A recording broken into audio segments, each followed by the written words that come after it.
सकारात्मक राहा. जीवनामध्ये काहीच कमी नाही, छोटं नाही. आजचं हे युग हे स्पर्धेचं युग आहे, तंत्रज्ञानाचं युग आहे, एआयचं युग आहे. आणि या युगात टिकण्यासाठी आपल्यामध्ये जर सकारात्मक दृष्टिकोन असेल, ध्येय असेल, मी हे करणारच, तर सहज शक्य होतं. 10वी मध्ये तुम्हाला चांगल्या प्रकारे शिक्षण दिलेलं आहे मुलांनी. आता तुम्हाला फक्त काय करायचं आहे, 21 तारीख लक्षात ठेवायची. कोणती 21 तारीख? आता येणारे 21 का? या दिवशी तुमचा सण आहे. अनेक आपल्या भारतात सण साजरे केले जातात, दिवाळी, होळी. तसा 10वीच्या मुलांचा कोणता सण आहे? सणाला आपण आनंदित असतो की नाही, का दुःखी असतो? आई वडील आनंदी असतात की नाही, का दुःखात असतो कधी सणाला? मग तसं 10वीच्या सणाला तुम्ही आनंदी राहायचं. तुमच्या घरात जर दुःख असेल, का दुःख असेल? का मुलग्याला चांगले मार्क्स मिळतील का, माझ्या मुलीला चांगले मार्क्स मिळतील का, पुढे काय करेल? पण तुम्ही जर आनंदित राहिले, चांगला पेपर दिला, कारण तुम्हाला वर्षभर चांगला नॉलेज दिलेलं आहे, सगळा अभ्यास दिलेला आहे, पोर्शन पूर्ण केलेला आहे, शिक्षकांनी काही कमतरता केलेली नाही. ही शाळा फार छान आहे. लीलाबाई कोटक महाविद्यालय, सोमय्या माध्यमिक विद्यालय, इथला सगळा स्टाफ चांगला आहे. मी पूर्वीपासून ओळखतो इथे. आणि म्हणून यांनी जे ज्ञान दिलेलं आहे, हे तुम्ही जर आत्मसात करून अयोग्य वेळी पेपराला लिहिलं, तर तुमचं ध्येय निश्चितच शक्य आहे. महाभारतामध्ये तुम्हाला माहितीच आहे, अर्जुन कोणी जिंकलं महाभारत? पांडवांनी जिंकलं. पांडव किती होते? फक्त 5. कौरव किती होते? किती कौरव होते? 100 होते. त्यांच्या बाजूला सैनिक पण जास्त होते. पण यांच्याकडे जो, पांडवांकडे जो शिक्षक होता, त्यांनी सांगितलं, मी लेखणी हातात घेणार आहे. जसं तुम्हाला सर सांगतात, लेखणी हातात, लेखणी कोणाला घ्यावी लागते? तुम्हाला घ्यावी. त्यांनी सांगितलं, लेखणी हातात घेणार नाही, शस्त्र हातात घेणार नाही, फक्त गाईड करणार. काय करणार? मार्गदर्शन करणार. असं कर, तसं कर, इथे एकदम कर, इथे बाण मार. आणि ते शिक्षक कोण होते? श्रीकृष्ण. आणि युद्ध कोणी जिंकलं? मग पांडवांनी जिंकलं की नाही? म्हणजे जीवनामध्ये गायडन्स करणारा, मार्गदर्शन करणारा योग्य असेल तर तुमचं ध्येय चुकणार नाही. तुम्ही सर्व, तुम्हाला गायडन्स करणारे कोण आहे? सगळे शिक्षक आहेत. त्यांच्याकडे टाळ्या मारा.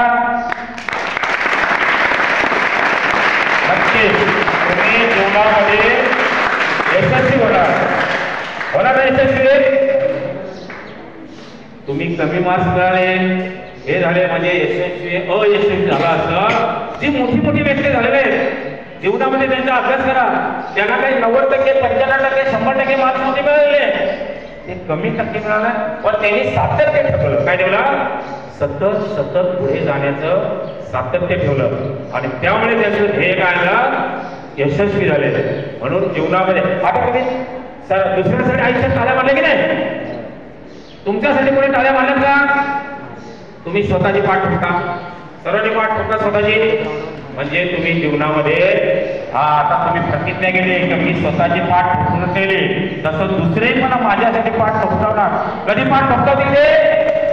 जेव्हा तुम्हाला चांगले मार्क्स मिळतील, जेव्हा तुमच्या शाळेचा 100% निकाल लागेल, तेव्हा सर्व संस्थेचा आदर होईल, शाळेचा आदर होईल. आणि कोणाचा आदर होईल? तुमच्या समाजाचा आदर. आपला हा ग्रामीण भाग आहे बघा, सर्व ग्रामीण भाग आहे, दुर्गम भाग आहे, तरी आपण पुरेही वरच्या लेवलला जात आहे. का? कारण सातत्य आहे. अशा प्रकारे एक तुम्हाला अकबर बिरबाग कंटाळा येणार ना? मी फार बोलणार आहे, अजून जास्ती कोण बोलणार आहे का? नाही ना? कंटाळा तुम्हाला बसून रिलॅक्स बसायचं. कसं? रिलॅक्स मध्ये. जीवनामध्ये कॉन्सन्ट्रेशन, एकाग्रता असावी. काय आहे? अभ्यास करताना बघा, तुम्ही 2 तासाचा पिक्चर बघता, पिक्चर पाहून आल्यानंतर गाणं बोलून टाकता की नाही, का ह्या पिक्चर मध्ये अशी स्टोरी आहे. पण तो जर पिरियड झाला सरांचा, फक्त 20 मिनिटाचा पिरियड झाला, किंवा महालय सरांचा इंग्लिशचा पिरियड झाला 20 मिनिटं, दुसऱ्या दिवशी विचारलं का 1 तासाने विचारलं, हे याचा अर्थ काय? तुमच्या लक्षात नाही का? तुमचं एकाग्रता. पिक्चर मध्ये जसे एकाग्रता आहे, तसं माझ्या भाषणाकडे पण एकाग्रता ठेवा. नाही ठेवली ना चुरबुट करू नका, नुसतं ऐकायचं किंवा नुसतं बसायचं. तुम्ही सांग हा तर एकाग्रता एक फार महत्त्वाचं आहे. तुम्हाला महाभारतामध्ये एकाग्रता अर्जुनाचा गुरु कोण होता? द्रोणाचार्य.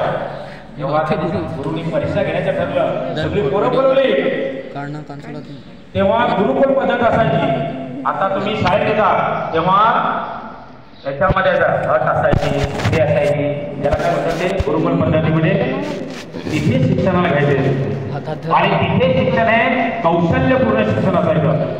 असं भोकमपट्टीचं शिक्षण नाही. आणि आताचं शिक्षण सुद्धा भोकमपट्टीचं नाही करायचंय. तुम्ही जरी 10वीला चांगले मार्क काढले पण तुम्ही सीईटी मध्ये यशस्वी व्हालच असं नाही आणि त्याच्यासाठी तुम्हाला डीप अभ्यास करावा लागेल. आता NEP जे धोरण तो CBSE पॅटर्न आहे. तुम्हाला 10वी झालं म्हणजे संपलं नाही, 11वी 12वी पुढे फार पावले काढायचे. मग तुम्हाला मी आधी सांगितलं हे पहिलंच पावले. 10वी पास झालं म्हणजे तुम्ही मंदिराची पहिली पायरी चढली. ही पहिली पायरी तयारीच्या तयारीत आहे. तर अनेक असे शिष्य आले आणि द्रोणाचार्य साहेब काय करायचे? त्या पोपटाचा डोळा फोडायचा. सगळ्यांना सांगितलं. मग जो आला त्याने द्रोणाचार्य सांगितलं, धनुष्यबाण तयार होते. पहिला आला त्याला विचारलं द्रोणाचार्य काय तुला दिसतं? मला झाड दिसतं. दुसरा आला त्याला काय सांगितलं, काय दिसतं? मला झाडावरचे फांदी दिसते. तिसरा आला त्याला काय विचारलं? लगेच त्यांना बात करून टाकलं. मला पान दिसतं, मला ते संपूर्ण हे दिसतं. सगळे बाद झाले आणि नंतर कोणाची फेरी आली? अर्जुनाची. अर्जुनाला विचारलं तुला काय दिसतं ते? त्याने काय सांगितलं? पोपटाचा डोळा दिसतो. म्हणजे जे करायचं त्याला काय सांगितलं? पोपटाचा डोळा फोडायचा आहे.